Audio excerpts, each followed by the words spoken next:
Welcome back to Fourth and Pain, the only pro wrestling show hosted by an NFL player and a weight loss champion. He's Adam Carriker. I am Chuck Carroll. And without further ado, let's dive right into Monday Night Couple things. First of all, you are really close to me. I'm not sure that I like that. But second of all, I got you a Christmas present. Can you see this? I got you a Christmas present. Oh, thank you. It is NFL Play 60. And when I saw this, I immediately thought of John Cena, which of course immediately made me think of you. And so I want to give this to you. And I want you to wear this, and I want you to wear that with pride. I'm going to play 60, my friend. NFL Play 60 John Cena-ish armband. Isn't this the Children's Get Active initiative that the NFL I think so. has? Yeah. I think so. Good Merry deal. Christmas. Thank you. It kind of goes with the shirt I'm going to put. It does go with your purple shirt. You're a nice guy. It fits right in. You're a nice guy. I'll put that on. Merry Christmas. Happy New Year. Yes, and happy September to you as well. Well, thank you. So, pleasantries and Fourth and Pain. John Cena, really just a focal point of Monday Night Raw this past week. But before we go any further, obviously we need to touch on Jerry Lawler and send our thoughts and prayers along to him. Just a really scary moment this past Monday. Absolutely, collapsing on the floor during the match. They had to take him away to the hospital, perform CPR. It sounded like he was, doing okay. He was going to recover. Just all of our prayers and best wishes out to Jerry Lawler and a speedy recovery. Absolutely. But as with the WWE, the show must go on, and there was a lot of other stuff to take away from Monday Night Raw heading into the Night of Champions pay-per-view. Let's talk a little bit about the return of Bret Hitman Hart in Montreal. In Montreal for the first time in 15 years. It hadn't been since the infamous Survivor Series 1997 since he appeared at a WWE ring in that city. What a night he had. Hey, man, the fans showed him a lot of respect. He couldn't even talk for like 4 or 5 minutes because they just kept drowning him out. It's very cool to remember, his career and everything, everything that happened there, obviously, but just to remember him and respect him in that way. Huge. Also, we got more fun from Kane and Daniel Bryan. These two actually wind up with the shot at the tag team championship now on Sunday night. You gotta love this. You have to love this. I am loving this angle, and here's what I see. I see them winning the championships, but I see I don't know what his name is. Their psychiatrist. You know his name? Remember his name? I don't know that we ever got the balding individual with the sweater vest and the tie. He's going to become their manager. He's going to be like Jimmy Mouth of the South Hart. He's going to be out there with a megaphone. Calm down, you two.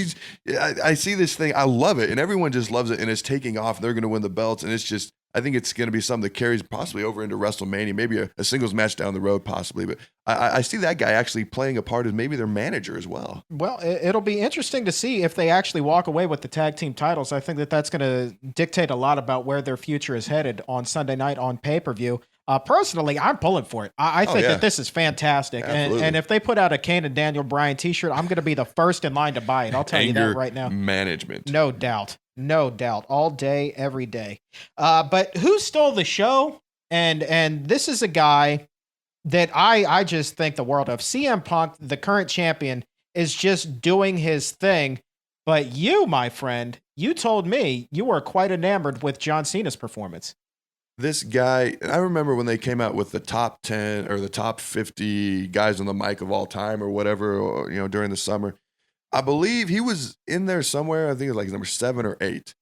And he's gone head to head on the mic with CM Punk, the past couple weeks or, over the past few weeks. And he went head to head with The Rock. And The Rock was like number 2 on the list.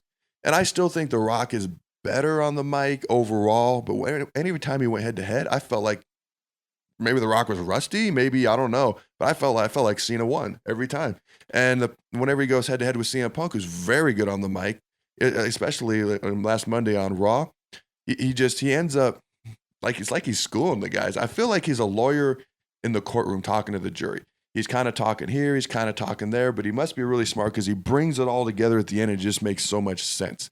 And he's really kind of turned me from a Cena sucks guy to a let's go Cena guy. Now, I'm not going to say I'm enamored by everything that he does. Sometimes, I'm not 10 and I'm not entertained by that.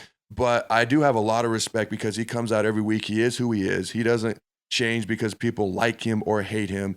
And he is very confident and very good at what he does. And I have become a John Cena fan and a guy that respects John Cena. and what he does and why he does. He does it for the kids. I had a chance to talk with him when I met with him, and he does it for the kids. And it doesn't matter that some people like it, some people don't like it. He does it for the kids, and that's who he is. That's what he believes in. And I couldn't respect him any more for that. Here's the thing with John Cena. I love it when WWE kind of takes those chains off of him and unleashes Cena, for lack of a better term, and lets him do his thing in the ring. Just like you were talking about during his feud with The Rock, and of course last night with CM Punk.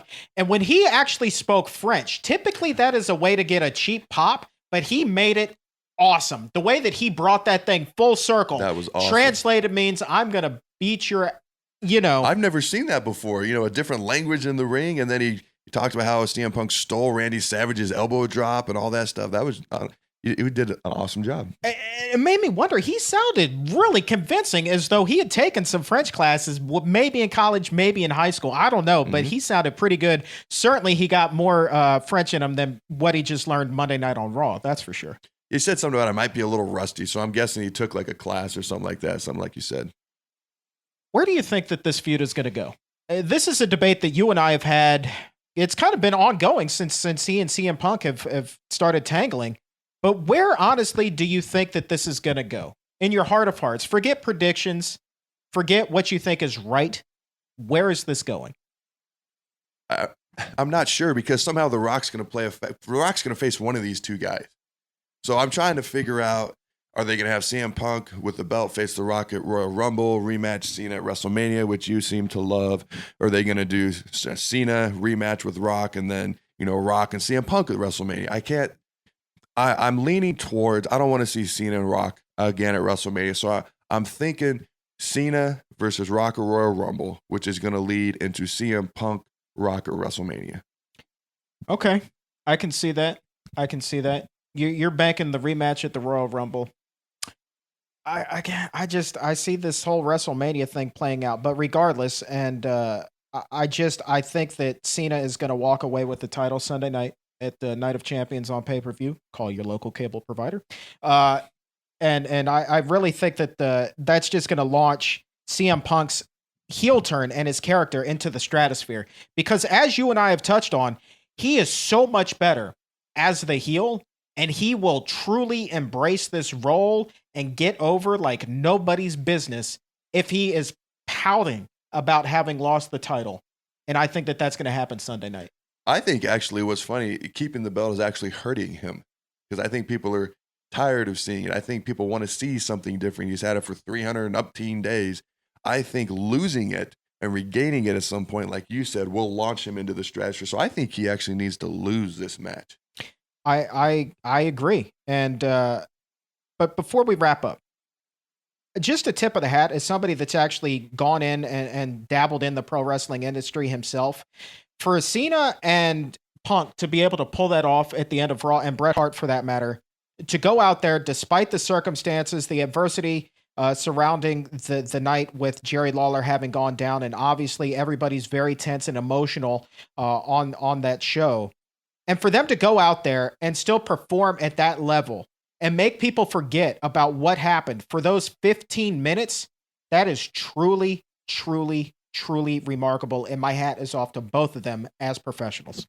Absolutely. When you have distractions, you have things, with friends, I'm sure they know Lawler very well. To be able to work in that type of environment, like you said, make people forget, at least for a short while, what had taken place, that's a heck of a job. That's why they are the best in the world at what they do. Can you imagine having to do something like that in the NFL? I mean, well, let me ask you. I mean, when Jordan Bernstein had that unfortunate knee injury, how difficult is it for you guys to go back on the next play after you see a teammate, a brother, for lack of a better term, get carted off the field, and you still have to go out there and do your job?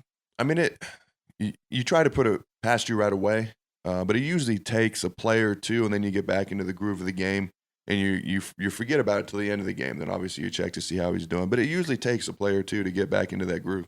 And how is he doing? How are his spirits? Have you had a chance to speak with him? I haven't spoke with him in depth, but just real briefly, I think he's doing all right.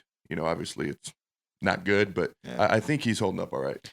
Well, under those circumstances, we obviously wish the very best to Jerry Lawler and now to Jordan Bernstein. I hope that both of those guys have very quick and speedy recoveries. But I guess we are fresh out of time, in the words of Tony Schiavone. No, we're not. No. You almost forgot our fan question of the week, my friend. Holy mother of pearl. That's right. You got to tweeting during Raw. Meanwhile, I was chained to a news desk, but you got to tweeting during Raw. And somebody asked us a question. The question from Dreichus, DRIGHTEOUS on Twitter. Give him a follow. When are they going to put Ryback in there against the Big Show or perhaps Kane? When is it going to be big man on big man? Well, everyone wants to compare him to Goldberg. That's the obvious comparison. And Goldberg was a year-long buildup. How long has Ryback been out now? About 4 or 5 months? Yeah, it certainly hasn't reached Goldberg level yet. Yeah, I think it's going to take about a year. I don't know that he's going to have a streak or anything like that.